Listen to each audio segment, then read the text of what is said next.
dibilang monyet, tapi makanan saya diambil. Kenapa lu mau belajar agama? Karena pengen cari yang enak, tapi sebetulnya nggak enak. Oke, kita kembali lagi di Kepot karena musik podcast. Tamunya sekarang nih orang dari jauh kan ya? Dari jauh banget men. Negara pewayangan ini. Mr. Erik Hanoman, di sini dipanggilnya Erik Hanoman. Apa kabar, brother? Baik bro. Subscribe dulu. Ya, lonceng nyalain. Pencet belnya. Mana kabar? Baik dong. Apa tadi Kepot karena musik Kepot. podcast. Oke, Ya. karena musik. Jadi harus tetap ada musiknya ya? Karena musik podcast ya, kita di karena musik dong. Oke. Ya. Gimana bro? Lu lama banget kemana aja sih lu? Jadi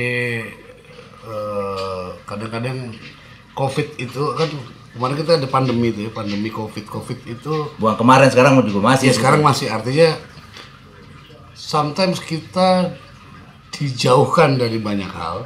Oke. Karena dipersiapkan untuk menghadapi sesuatu yang kita belum tahu gitu loh.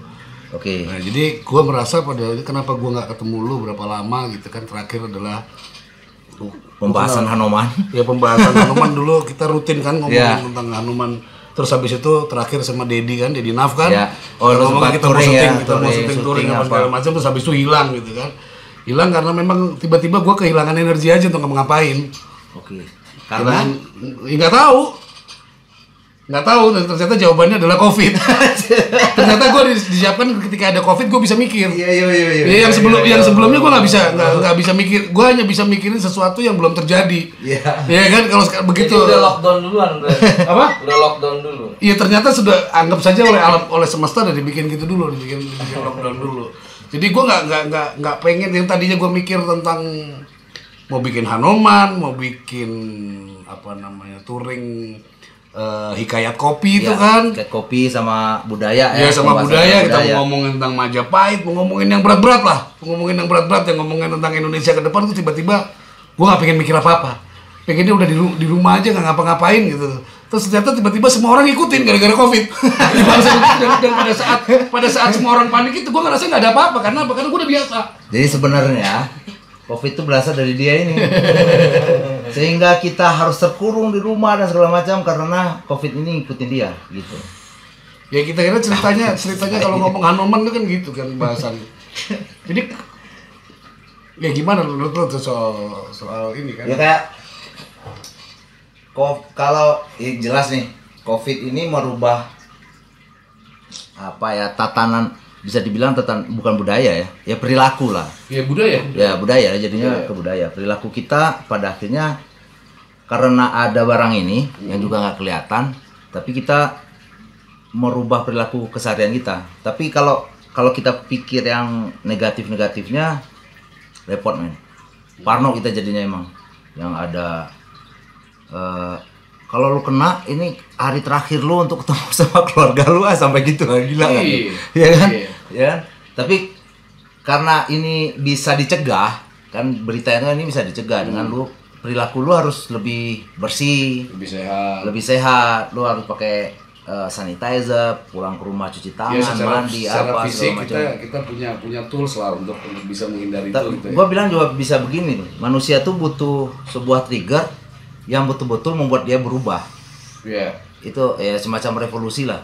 Lu kalau seandainya nggak ada COVID ini mungkin ya kita kayak dulu aja disuruh mungkin anak-anak kecil disuruh orang tuanya juga ntar aja mak mandi ntar aja dari keluar habis main sepeda gitu kan ntar aja.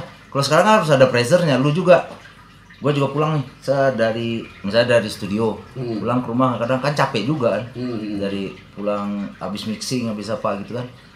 Kadang-kadang nggak berasa langsung ketiduran di sofa atau langsung tidur aja nggak ganti baju atau apa. Kalau sekarang kan nggak bisa gitu.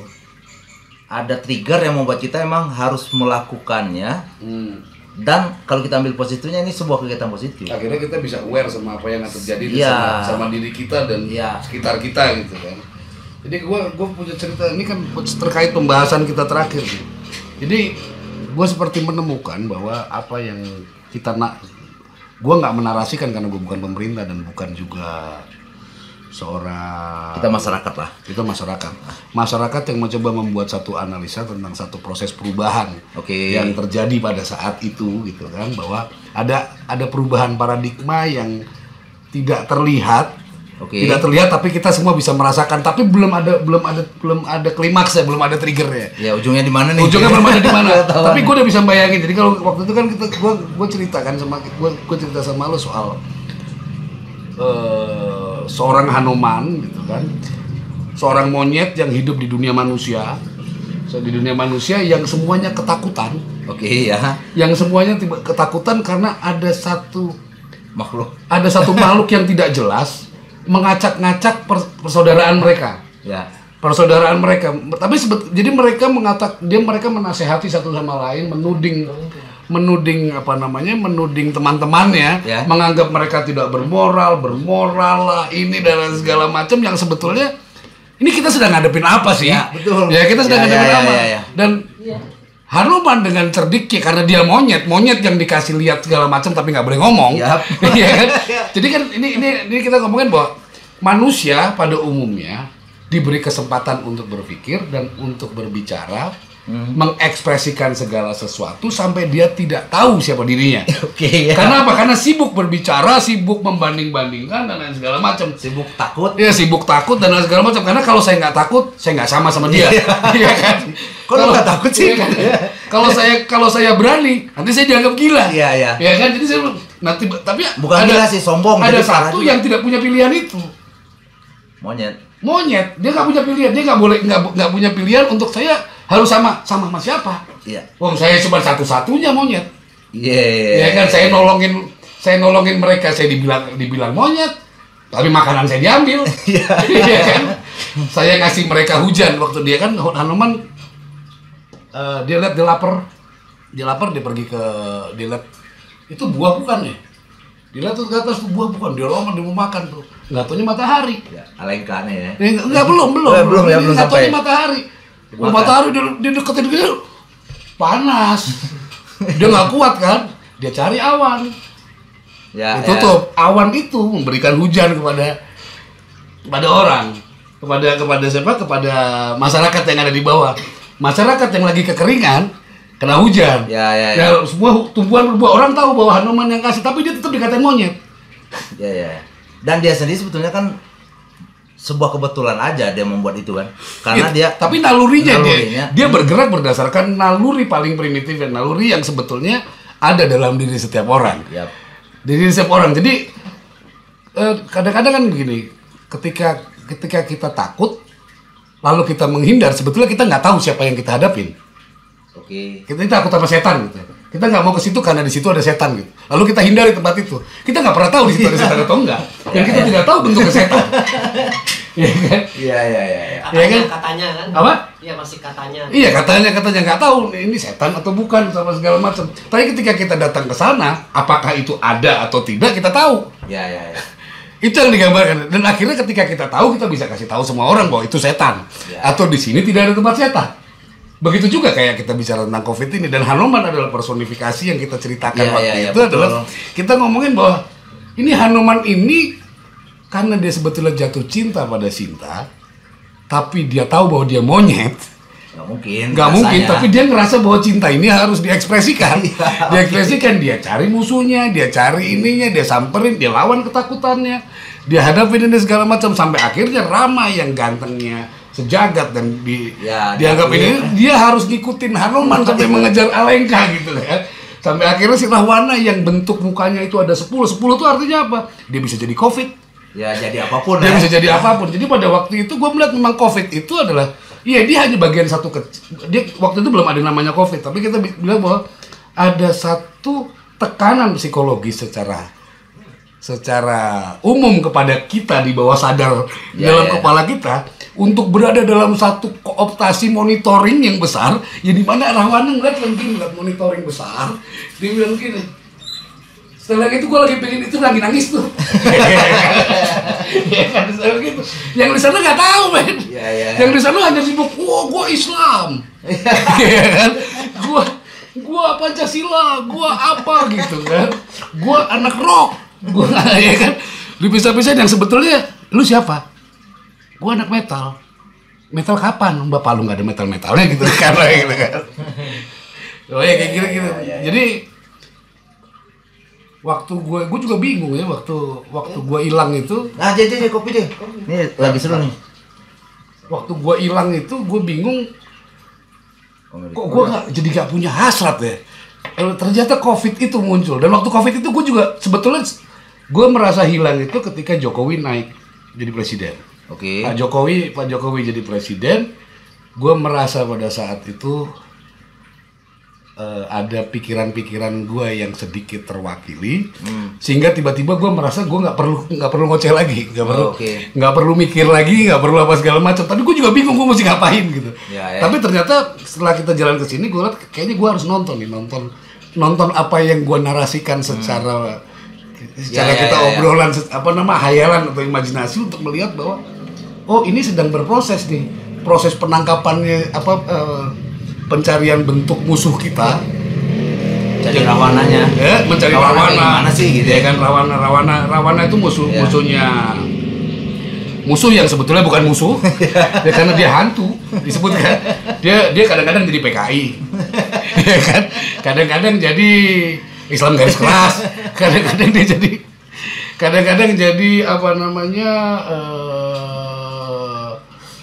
KPAI. Dia bisa jadi apa aja karena apa? Karena dia tahu kita. Nah, kita nggak tahu dia karena apa? Karena kita nggak berani face it. Ya kan, karena kita nggak berani ngelihat ke dia, kita nggak berani ngelihat raksasa. Tapi lu perjalanan lu tuh cukup seru ya. Lu wartawan kan? Iya. Wartawan khusus musik kan? Iya. Khusus musik. Habis itu dari pernah menjadi penyanyi. Ya, nyanyi gitu aja lah. Suara rocker abis nih. Ditorolis lah. Ya. Terus abis itu hilang lagi. Terus pas kita ketemu, sutradara. Gue bikin video klip, bikin iklan, bikin wayang. Film kan, film pendek kan? Iya, film pendek, bikin film pendek. Tapi terus gue nulis juga. Ya. Terus habis itu ngaktifin orang-orang di bawah, cuman gue nggak tahu maksudnya ngaktifin apa, gue juga nggak ngerti. Maksudnya, pokoknya intinya adalah ngerasa bahwa mereka nggak punya motivasi, jadi kita nggak mesti motivasi. Ya. Itu. Tapi sekarang ya emang ada beberapa kondisi nih, ya kayak di dunia entertain kan. Dengan adanya COVID ini memang banyak yang berubah. Ya kayak tadi behavior. Percepatan. Ya kalau kita melihat dari sisi positifnya. Ya, orang bilang 4.0 teknologi ya, kita akan ada kedepannya, nanti dunia akan digitalize, kita akan berbicara tentang cloud dan segala macamnya. Kalau kita bicara positifnya, ini kan percepatan, ya, dimana sekarang mak semua udah biasa pakai Zoom ya. Marketplace sudah mulai terbentuk dan segala macam. Ini mungkin ada kagoknya juga di situ kan. Ada kagoknya dari beberapa sesi nih. Yang dulu orang dari produsen ada agen 1, agen 2, habis itu retail, baru end user, sekarang udah bisa langsung kan. Nah, ada bagusnya ketika ini ada percepatan, bukan kita mensyukuri adanya. Ya bisa aja disyukurin aja adanya COVID ini.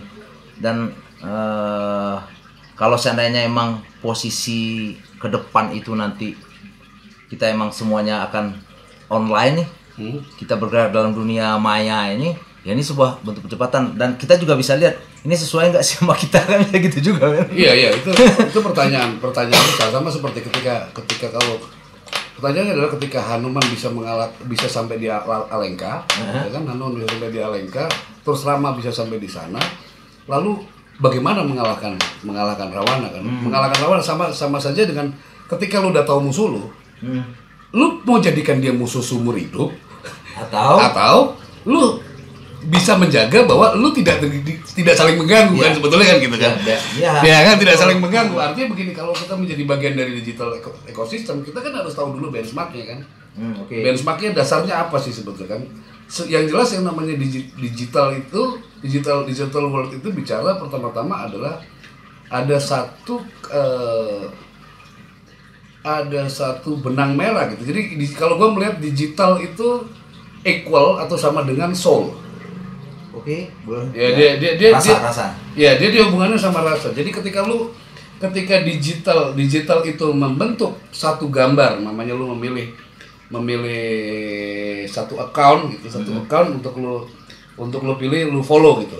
Lu follow, lu memilih soul lu di dalam dirinya dia. Oke. Di dalam lu memilih sejarah lu untuk berada di tengah dia, dan dia adalah sebuah data. Oke. Ya, dia adalah sebuah data, dan data ini punya ekstraksi atau punya urutan gitu kan, punya urutan yang sebetulnya memiliki potensi. Ya, jadi ketika lu ngeliat dia, lu bisa ngeliat lu sebetulnya gitu. Gitu loh. Ketika lu ngeliat follower lu, apa yang lu follow, lu bisa menerima, bisa mendapatkan banyak hal yang lu nggak lihat dari diri lu, karena lu nggak bisa ngeliat diri lu kan. Ya kan, tapi lu bisa melihat ketertarikan lu terhadap banyak hal yang lu tadinya nggak tahu. Jadi sebetulnya itu kita bicara tentang database atau pengetahuan tentang diri kita lewat ekosistem itu gitu. Ada juga teman yang sampai bilang gini, digital world atau yang ya kayak tadilah, itu tuh sebetulnya visual atau yang terlihat dari kemayaan yang betul-betul ada. Iya. Karena kan dibilang gini, ini pun juga maya kan? Iya. Maya dari sisi... Iya, kayak mutual friend lu di Facebook mutual friend lu di Facebook tidak mungkin adalah mutual friend lawan politik lu, men. Oke. Gitu kan? Tidak mungkin, atau kalau ada pun sedikit ya. Iya. Yang lebih besar pasti adalah preferensi lu, men. Walaupun lu tidak membentuk itu. Karena dia dibentuk oleh gaya tarik menarik yang ada hubungannya sama itu, sebutnya kalau dalam bahasa dalam hukum fisikanya dalam law of attraction atau hukum tarik menarik, gravitasi. Jadi gravitasi itu bukan cuma soal benda terhadap benda, tapi soal kuantum. Energi ke energi. Iya, kayak energi gitu. Kebutuhan lu apa kebutuhannya orang lain? Kebutuhan lu untuk untuk belajar, dan kebutuhannya orang lain untuk memberitahu apa yang diketahui. Ya. Dan selalu kayak gitu, dan yang tadinya kita secara digital teknologi kita nggak sebelum digital kita sulit mencari akselerasinya, begitu ada digital kita menemukan kan. Kadang-kadang kita baru berpikir, kita lihat, kita buka status, kita buka Instagram kita menemukan banyak hal yang sama yang kita pikirkan, lalu kita mencari jodohnya di situ. Dan jodoh itu tidak lagi menjadi cuman soal jodoh saya dengan kamu. Artinya gini, ketika kita ngomongin ekosistem digital dan berkaitan sama ruang kita yang lebih besar yang berkaitan sama COVID, ya saatnya kita mulai mengenal itu. Supaya apa? Supaya kita punya boundaries yang kuat dalam jadi kalau kita tahu apa yang kita butuhkan, kita tahu apa yang kita cari. Ya. Dan apa yang kita tahu, apa yang tidak bisa kita dapat. Ya. Pada akhirnya kan gini, poinnya tuh, lu jadi lebih tahu diri lu tuh siapa. Ya, gitu. Kan itu. Termasuk lingkungan pun jadi lebih tahu. Jadi kalau dari pandemik ini yang gue lihat gitu ya, kayak gini, kesulitan data dalam bansos gitu namanya. Kesulitan data dalam bansos itu memberikan satu pengetahuan baru terhadap kita, bahwa ternyata kita tidak cukup punya kebiasaan memverifikasi data di dalam lingkungan kita. Sehingga kita tidak tahu sebetulnya, kita tidak selalu, walaupun kita nongkrong setiap hari tapi sebetulnya kita abai sama lingkungan kita. Kita nggak kenal satu sama lain. Jadi terbukti itu. Jadi terbukti. Dan begitu itu kita cuma ngeributinnya soal bansos dan soal data yang ternyata data kita dalam ngurus KTP aja nggak pernah bener. Kita kasih duit 5.000 atau 2.000 perak, KTP selesai. Ya. Itu kan salah satu behavior. Ya. Yang kita catat. Berarti kan gini, secara garis besarnya, apapun yang terjadi, kita bisa tarik ini sebetulnya ada posisi positif.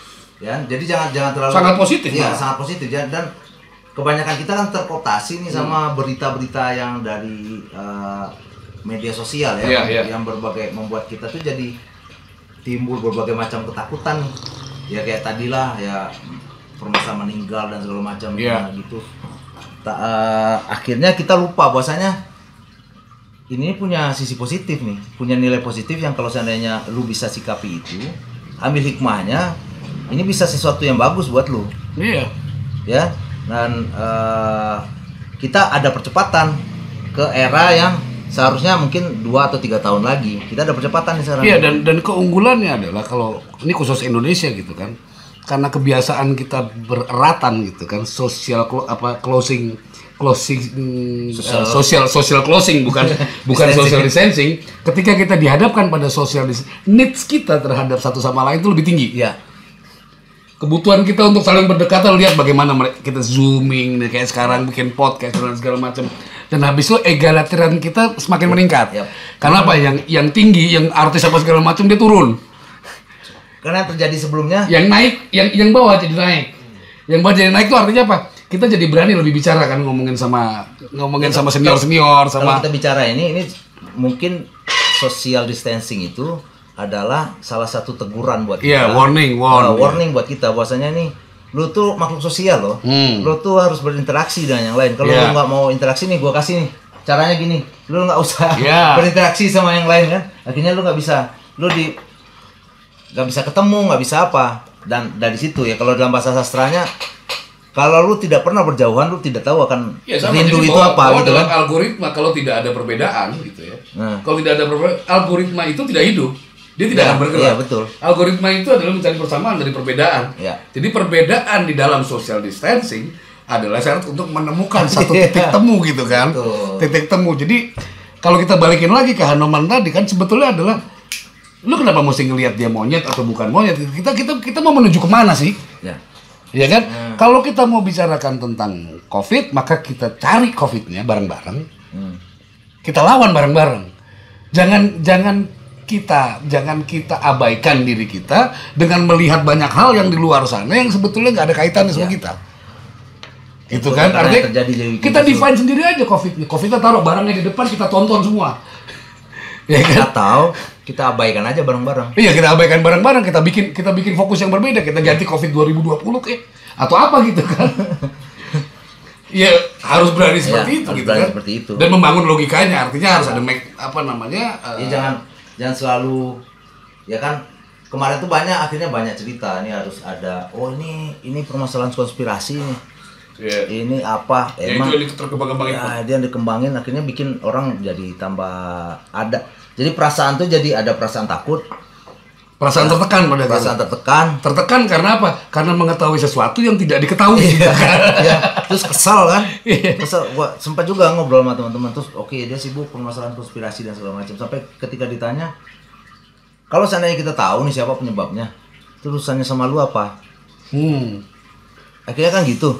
Jadi apa yang selesai nggak permasalahan lu jadi nggak ada kerja apa dan segala macam? Jawaban nggak?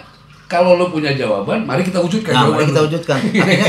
Akhirnya kan ketika digituin jadi bingung juga kan? Iya. Bingung juga nggak ada. Nah akhirnya mending udah kita nggak usah urusinya itu.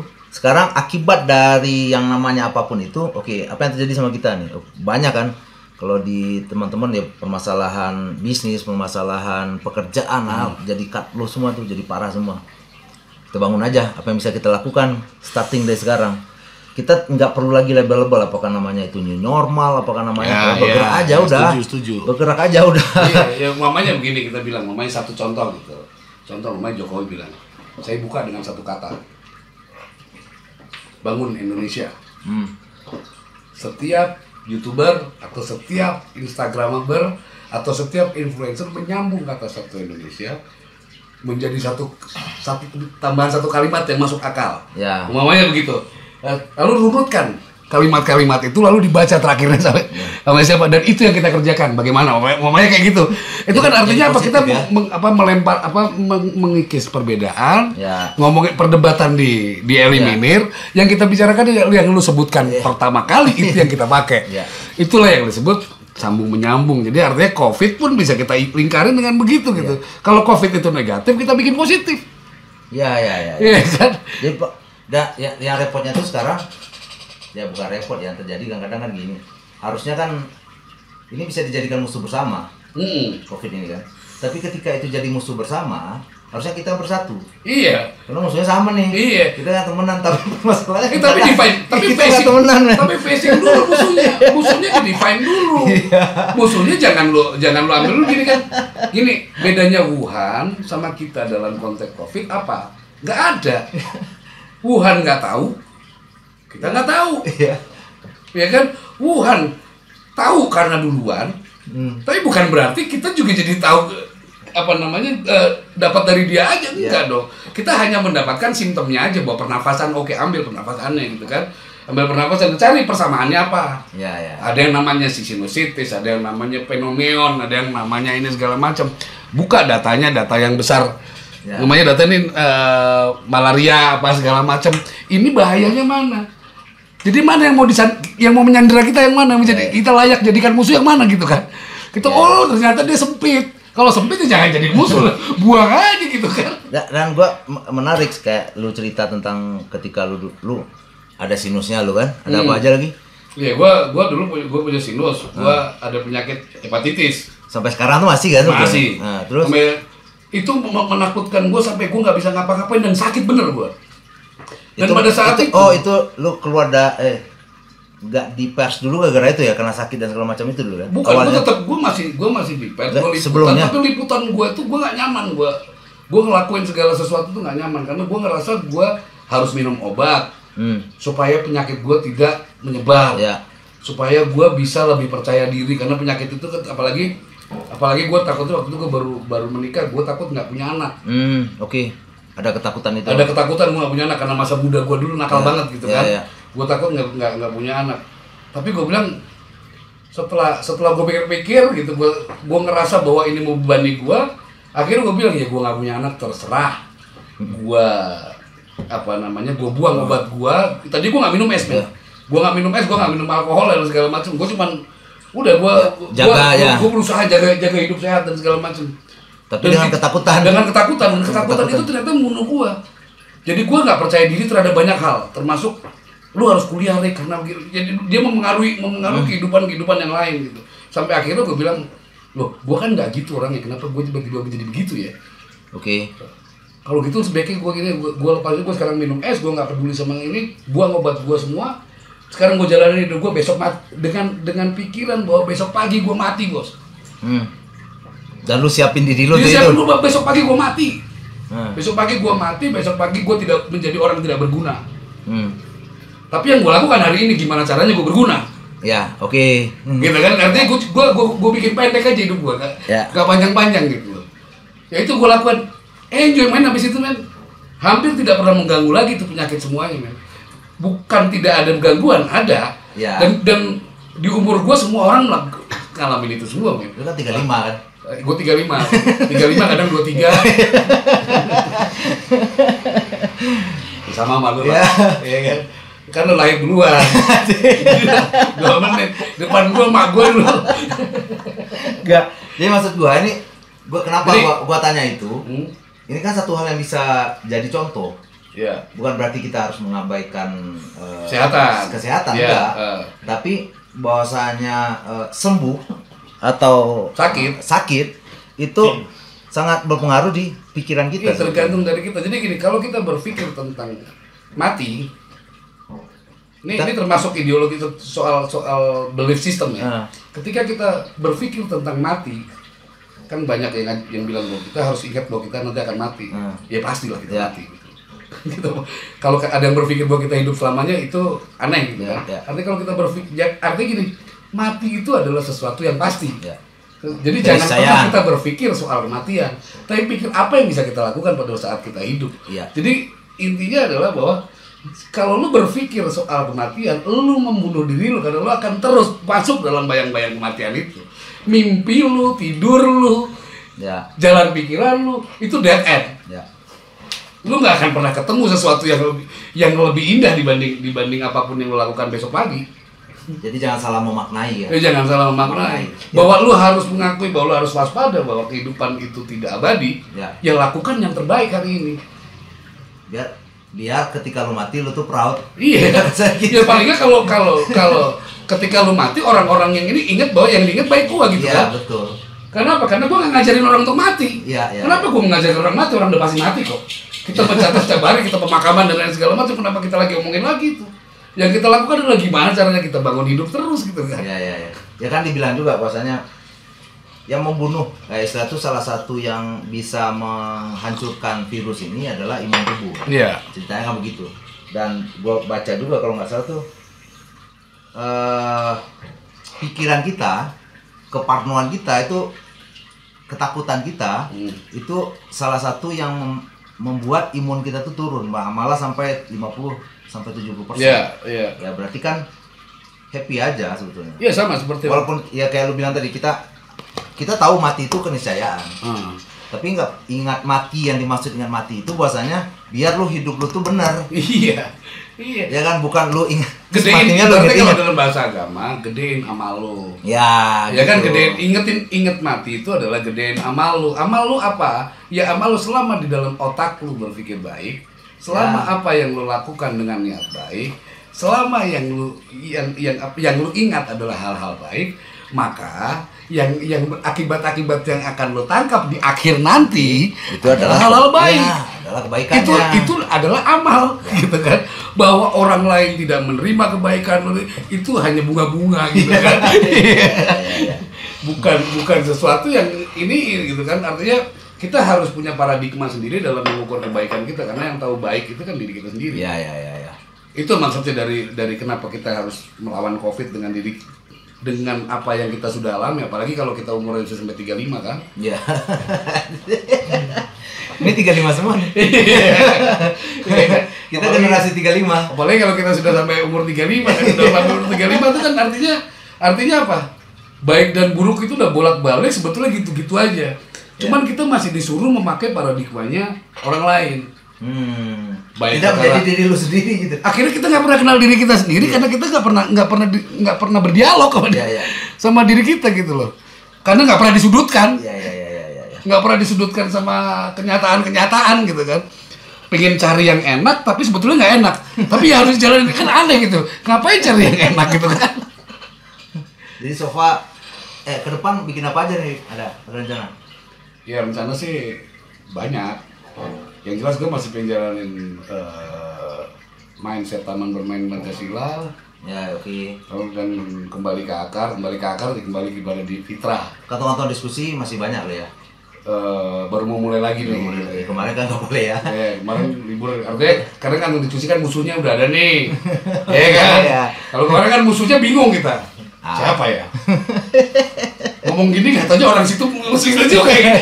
Kalau ini kan di luar kita nih. Iya. Enak nih kalau ini kan. Musuhnya musuh pertama. Kita udah ketemu musuhnya, kita bisa punya bahasan yang banyak lah. Artinya COVID ini punya dimensi di mana kita bisa mengupas banyak hal dari COVID ini. Meskipun juga kita tahu bahwa pada ujungnya COVID ini bukan apa-apa sebetulnya. Ya. Kita harus tempatkan bahwa COVID ini bukan apa-apa. Sama seperti bahwa mati dan hidup itu.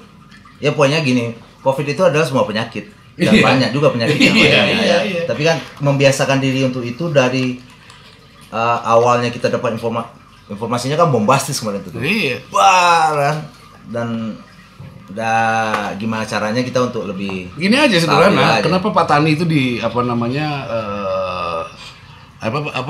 bukan Pak Tani, analoginya ini apa? Kenapa rumah-rumah besar itu yang dirampok?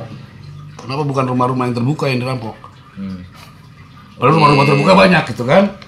Ya karena mereka berpikir mereka mengamankan ketakutan, dia berpikir ini segala macam, itu gampang dirampok. Karena apa? Karena orang berpikir bahwa semakin dia gini-gini ini berarti semakin ada apa-apanya di situ. Iya. Duitnya ada tuh di dalam begini-gini, nggak ada yang tahu bahwa di depannya itu orangnya duitnya banyak gitu kan. Lu kalau ada yang bilang gini, kalau lu ke bank pakai jas, apa segala macam, kalau dulu kan orang ini yang dihormatin apa? Nah. Salah lu. Yang pakai jas, pakai dasi ke bank itu cari kredit, man. Oke? Iya. Tapi kalau yang pakai kantong kresek, bajunya ke mall berarti dia store. Gitu. Itu orang bank tahu banget itu kan. Itu orang bank tahu banget. Makanya Oke, lu tuh tanyain gitu enggak? Gitu. makanya ini kan sebetulnya paradigma itu yang harus kita berani lihat gitu kan. Iya. Bahwa kenyataannya semakin kita melarang orang, semakin orang itu akan maju. Artinya apa? Kita jangan jadikan segala sesuatu itu membuat hidup kita nggak enak. Ya kita buat pertama kita harus feel free. Jadi kan kalau tadi lu bilang bahwa 70% imunitas Ya, imunitas 50-70%. Einstein bilang bahwa di Betul, dalam pakai baju Einstein itu. Iya, Einstein kan dia bilang bahwa manusia itu hanya hidup dengan 2,5% otaknya. Ya. 2,5%. 2,5% itu adalah dipakai untuk menggunakan khawatir. Oke. Khawatir, mengingat-ingat, berpikir. Yang sementara yang menghidupi keseluruhan ada 97 dan potensi adalah potensi bawah sadar. Ya. Yang isinya adalah imajinasi yang lebih besar dibanding 2,5%, bos. Dan 2,5% itu kecil banget, bos. Ya benar.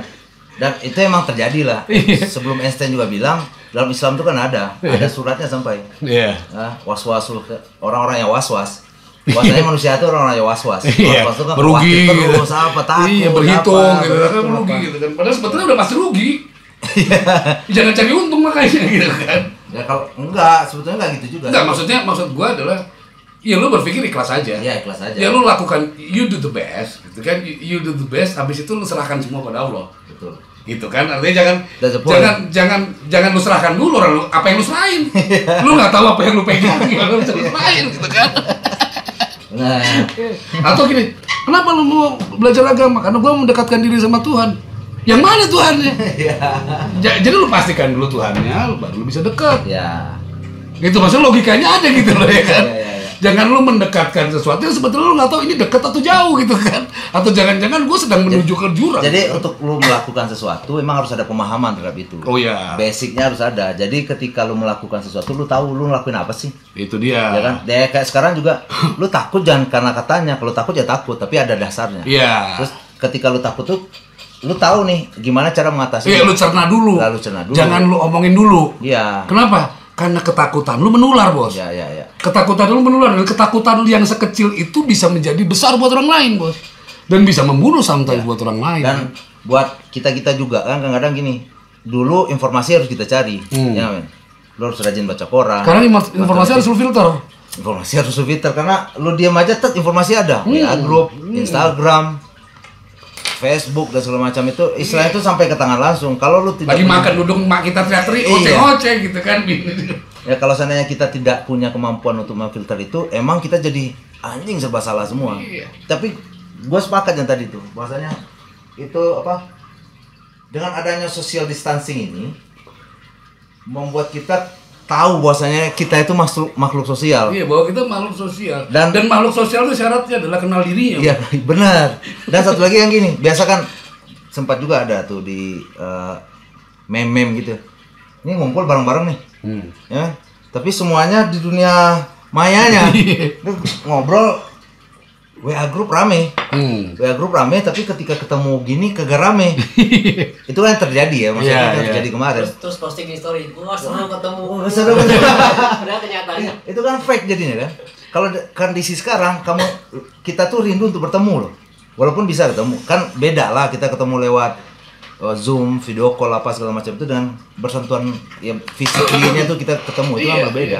Dan ini kan salah satu membuat kita bahwasanya yang kemarin itu perlu kita syukuri.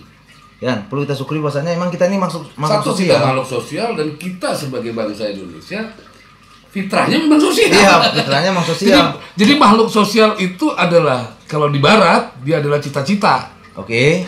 Kalau di sini adalah sesuatu yang kita mau tinggalin. Iya, bahaya. Iya kan? Dan nah, kita syukur ada ini, kita diingatkan kembali, man. Kita diingatkan kembali karena artinya begini, ketika kita makhluk sosial kita harus tahu masalah sosial kita apa gitu kan.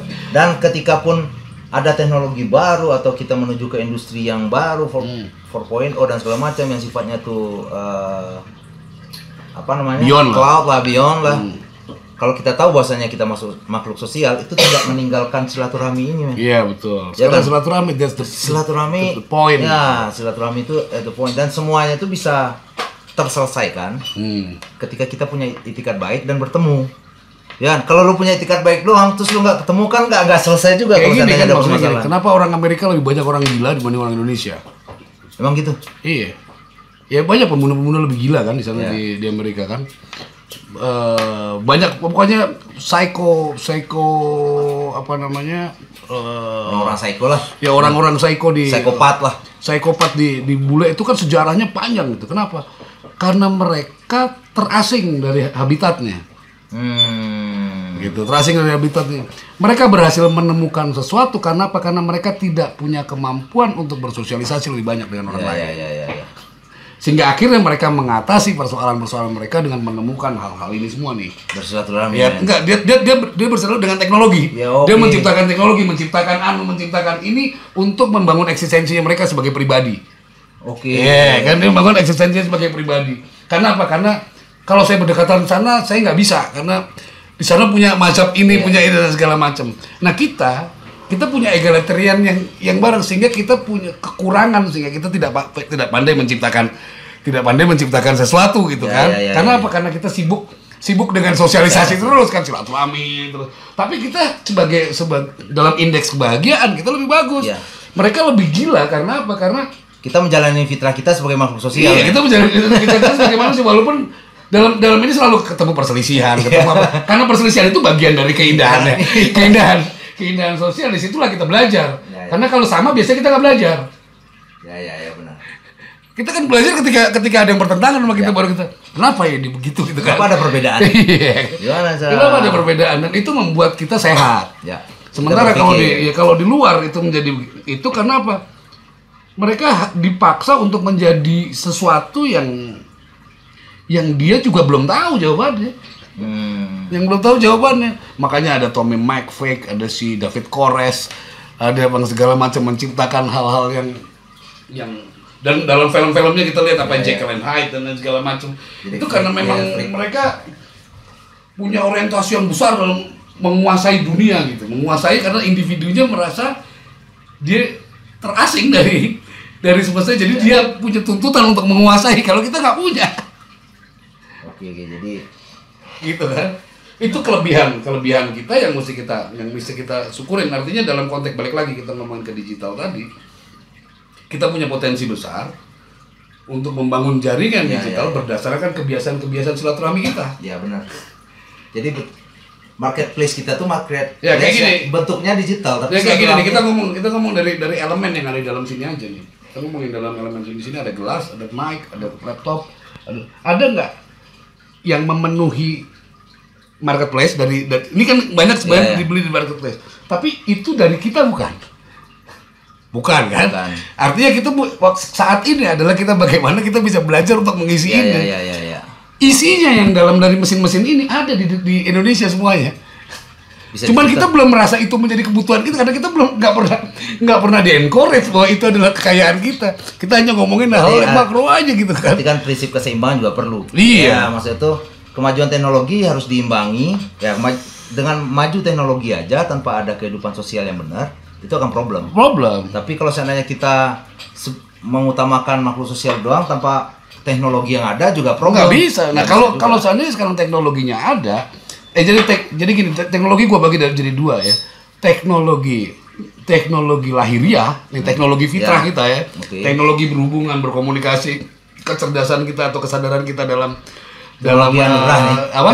anugerah ini dalam berinteraksi lalu memecahkan persoalan bersama dengan teknologi yang dibuat secara organik gitu kan, secara organik dibikin menjadi satu sistem. Ketika dia digandengkan menjadi satu, dia menjadi satu kekuatan yang dahsyat gitu. Karena teknologi yang di luar teknologi yang ada dalam tubuh kita itu kan membantu kita sebetulnya. Iya, sebetulnya membantu kita. Makanya kalau kita tempatkan itu sebagai dewa, maka dia akan membunuh kita gitu kan. Gitu. Artinya ada marketplace, ada jaringan yang borderless saat ini, ada keterbukaan di mana kita dulu nggak bisa dapatkan gitu kan. Memang terbuka dan terbuka. Ya, terbuka artinya kita punya kesempatan untuk berimajinasi lebih luas. Daripada itu untuk mencapai apapun yang melebihi dari 2,5% kekuatan kita yang terpakai untuk ketakutan itu saat ini. Dan negara kita punya source yang banyak untuk banyak banget. Baik secara fisik maupun ini gitu. Cuman nggak ada yang rasa butuh gitu sama kita belum. Siskamling kita nggak perlu. Aman kok.